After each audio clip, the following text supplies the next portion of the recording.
Yaa jalqaba koo ishee mana barumsaati si fiduu asiif achi si wajjiniin kaachaa ture jaalalli keenya keessa ba'uu didee sinaa wayyaa jedhee lallachuu ishee gatee siin ofitti deebisee ashamaa akkam jirtu hordoftoonni kiyya marti keessan sinin jechaa jirtu nagaa keessaniire fayyuma asinin jaaladha sinin jechaa jechuudha. Egaa Abirahaam jechuudha haala kanadhaan shaamarreewwan lookoo kana dirdirra godhee hiriira galchee nuuf fideetoo dhufeetoo jira jechuudha.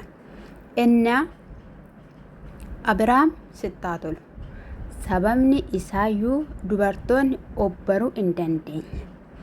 Amma sinii warri Abiraamitti faraddanii hin faradina siniin jechuu jaaladha. Sababni isaa mucaan akkaataa ittiin nagaa argatu dhabee jira. Jalqaba daa'imummaa isaatii kaasee hanga har'aatti jechuudha. Akka yoo beektu ta'eera ta'e hangafni re'ee gaafa raphisatti kaattu ishiin xixiqqoonis wajjinuma hidhatteetti kaatti jechuudha. Jalqaba kaasee hangammaatti urrisaniitu wajjiniin kaachaatu jiru jechuudha. Kabaja ofiin laatan, iddoo ofiin laatan. Asirratti immoo kan na haarse Ermeellaas miti. Akkasumallee Fiqiris miti. Ruuttaan na haarse. Ruuttaan kabajamtuudha. Haadha daa'imaati. Kanaafiyyuu inni Ermeellaadhaan fideen sitti agarsiisa. Anaannana manne miti kan jedheeni Ermeellaadhaan waamamte Ruuttaan. Maalidha jettee gaafachuu qabdi. Ishuma fidee dubartittiidhuma jettees tilmaamuu qabdi turte jechuudha. Lafa kanatti argamuu hin qabdu. Ruuttaan iddoo namni ishii kaa'e of kaa'aa hin jirtu. Dhugaan siniin jedhee jechuudha. Ermeellaan yaada takaalaa kuttee wajjiniin kaachaa jirti jechuudha. Kaattee na dadhabde yaada biraaftee jechuudha. Akkasumas immoo Fiqir Arawwaa miti. Biraankiidhaaf yookiin immoo diraamaaf akka dhufte sirriitti hin beekamaadha. Fiqir kana dura gaafa ishiin Daanii fi Meerii fa'i biratti baddee Ruuttaanii dhuftee carqii wal fakkaataa ta'e uffatanii akka waan walitti deebi'aniitti hordoftoonni hundi odeessinee irraa dubbannee dhuma gubbaatti garuu dubbiin akka ta'e soba Fiqir ofishiitiif iyyuu dubbattee walitti isaan deebistee gammadanii haala sanadhaan kan walirraa adda ba'anii jechuudha.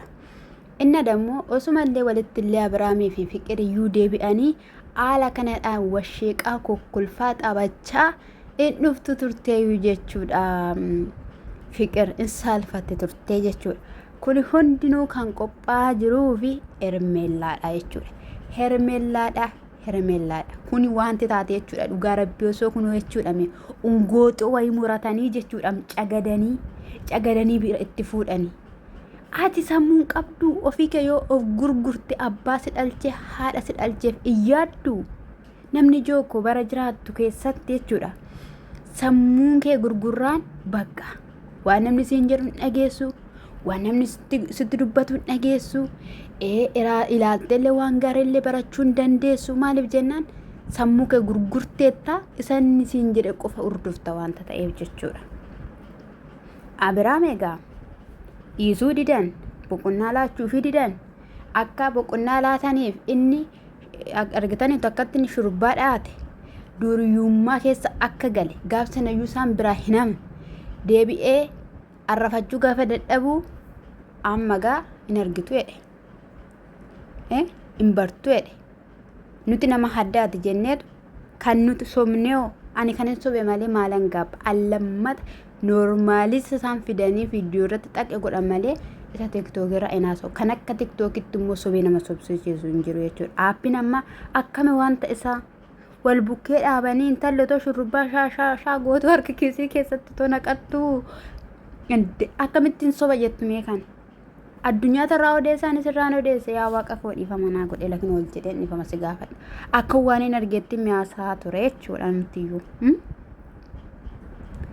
Egaa nuti ani haaraadha jedheen tureyyuu kaleessayyuu haaraadha dubartiin kun ishee nuti irraa dubbachaa turre miti jedheen ture garuu akka fiqirtaatti naaf hin gallee jechuudha. Kanaaf fiqiriyyeeni diraamaadhaaf dhufte malee waani ruuttaa fi Abiraam gidduu galtu tokko hin jiru. Isaanis egaa isa dabarsan isa yeroo dabarsan hunduma isaayyuu haasawanii anan mana barumsaatii fida akkasumallee waan baay'ee waliin dabarsine innana bira dhufte kana taasoftu kanatti kolfitus gaafa na irraa gargar baate akkattiidhaan hin kolfituudha kan jechaa tura waan baay'ee akka isaan dabarsan beekamaadha. Yeroo isaanii asii fachi magaalaa keessa kakkaatan fa'inii jira jechuudha viidiyoon duratti jechuudha Aayimii akkasumallee Efaa Abiraam hojjechaa turan osoo laaltanii jechuudha akkatti sammuu sin boqochiisu dhugaa dubbachuu baay'ee kan namatti tolu jechuudha. Namni lakkaa gaafa maatii isaa faana iddoo tokko jiraatu dhugaan siniin jedhe seenaan inni dabarse yoomiyyuu kan irraanfatamu miti jechuudha. Inna maal siniin jechuu barbaadeeni isa sakaataniitu kan isaan dubbachaa haasawaa turanii inni akka waan walitti deebi'aniitti maaliif cunqurfamtanaan jetti baqqaayii anatuyyuu qassi jedhaanii viidiyoon naan gallakkise suuraan naan gallakkise irratti gadi tutteetu yaada tokko naa kenniti yaada haarii maaltu si haarsa minaamina jedheeni sabiraanis immoo akka boo wayii taateetti baqqaa dhiisi minaamina jedheeni innaa jechuudha. Sena daddabarsanis haasaanii bichaa washee qanifataa jedhanii viidiyoo hojjetan jechuudha. Ani seenaa baga dhuftan dhugaa rabbi baga dhufte fiqir baga dhufte sin jechuu jaaladha.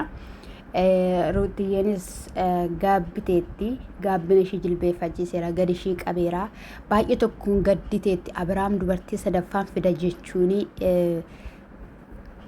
Esheetiin jechuudha haa ta'u malee gaa'ii akka Abiraamidhaan barbaadu Abiraam yoomiyyuu na irraa gargar ba'a jette iyyaanne turre beektu kanaafiyyuu dubbiin kan itti jabaate idda qalabatiin godhameeyyi qallabatii immoo ofii isheetti dhaxxeeti jechuudha obboleessa qabatte irraa baaste obboleessa meerre qalabatiin ittan deebisa jaalallee kootti hin jenne Abiraam kanaafiyyuu jechuudha suuta keessa Abiraamii fi Ruutaan akka walitti deebi'an akkas jedhee yaadaa jechuudha hani malee fiqiris mucaa qabdii Ruutaan mucaa qabdii waliigallee guddifna iddoo tokkotti walitti finneeti atis dhugaa natti fakkaatu kan kooyyuu dhugaa natti fakkaatu jechaadha jechuudha kan Abiraam ture.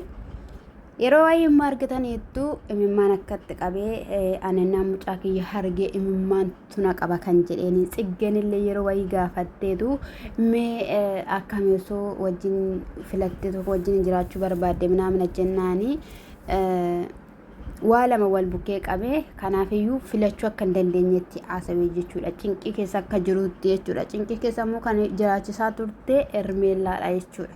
Dhugaan siniin jedha Ermeellaadha. Ofiishiitiif foon qooqxee jechuudha lafarraa kan ishiin jaalalaa akka inni deebisuuf goote jechuudha. Haala sanaadhaan Ruutaa biratti iyyuu akkas jedhee dubbachuu hin barbaanne ture.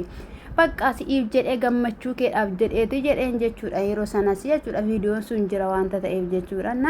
Kunillee soba akka ta'ellee Ruutaan hin beekte jechuudha. Ammallee Ruutaan inuma dhaabbattee heeggatti kan dhufe fiqiriidha.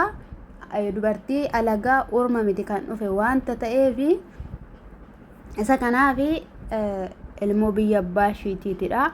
Amma kana waanta walganan hin qabamu osoo ta'e kaleessa ture kaleessayyuu hin taane waanta ta'eef kun immoo isaanuma inaaffisiisuudhaaf jechuudha. Isaanuma inaaffisiisuudhaaf Ruutaan of duubatti deebi'uudhaaf kaate moo maa'inniyyuu viidiyoo sana gara dhumaa keessatti haa ta'u malee Ermeellaan akkana siqimnaamna jetteen jechuudha. Inni walitti siqaa turan jechuudha. Isaan lamaan walii galan jechuudha. Akka tokkoomtanii hayyee bakka tokkoomtan tokkoomuu waan gaariidha. Namatti tola itti fufaa siniin jechuu jaalannaa boruu nuti waan biraa dhaga'uu ummatumayyuu hin barbaannu hin feenuu jechuudha. Yoo dhufanis ima tokkoyyuu hin dubbatiin amalaan haasofsiifnaa amala shaggadhaan haasofsiifna jennaan Abirahaamii yoo isaan daangaa darbaniiru ta'e an callisuu hin danda'u kan ishiin jette jechuudha. Fiqir okkoo aylanyaadha dhugaa dubbachuudhaaf gizee tokko halkanii mana Ruutaati miti Ruutaan mana jirtu minaamna jedhanii kan itti ola seenanii Ruutaan fala fidde tokko jechuudha gizee wayii. Innaa namatti tola shaggaanoo inni dammoo fiqiriidhaa fi kan maqaa kana baase anadha. Maqaan koo eenyudha jettee maqaa ishii dhoofteetti jechuudha. Isayyuu immoo maqaan Abiraam naa baase waraqaa eenyummaa kootii naa bayeetu jira. Kanaafiyyuu yeroo ta'e hin dagatamnedha. bara ijoollummaa keessa jiran immoo jaalala dhugaati kan waliif kennanii jaalala qulqulluu ta'edha kan booruu tokkollee hin qabaanne. Kanaafiyyuu baay'ee waliin deemnee jirra waggaa meeqa minaaminatti yeroo sana haati minaamina jechaanidha kan inni ture waggaa 15 minaamina jennaani isaa gadi akka isaa gadiitti jechuudha kan ishiin haasaa ta'u turte jechuudha gaa'ii namni osoo danda'amaa ta'eera ta'e hiriyaan masaa jalqabaa kan ganama beeku faana osoo waliin hafee baay'ee bareedaadha garuu immoo jireenya addunyaa kanarraa waan baay'eedhaan kallattii garaagaraadhaan hadda nama baasisisti. Isa kanaafi guyyaa tokko caalas isaan hin argadhu jennaani hin dhufuu lachan isaanii gidduma tokkottanii isaanidhaan beellamee akka garaa kutataniifidha. Kana sanaa booda immoo guyyaa 5 fi xeffitti jennaadheen hin bannaadhee akkamitti maaliif banna eenyuuf jennee jennaani miidiyaa irraa hin bannu garuu naannoo kana keessa ciqinciqiif diriirii na jibbisiise anaanii waan saammoo hin beeku siistariin yeroo darbes walitti isaan fiddee isaan araarsitee jirti jennaani anis argeen ture yuetteen jechuudha ishiinis egaa hin kutatumoo akkamarraa inuma walitti malsii deddeebise otoo ruutaa ta'ee jechuudha. Afaan tokkitti baasee ani hin dubbadhu jechuudha. Waanuma inni naan jedhu dhaggeeffadha. Waanuma inni haasa'u dhaggeeffadha jechuudha. Abiraam dammoo yoomiyyuu luuliin hin obsu. Luuliin baay'ee jaalata. Isa kanan siniin jechuu jaaladha.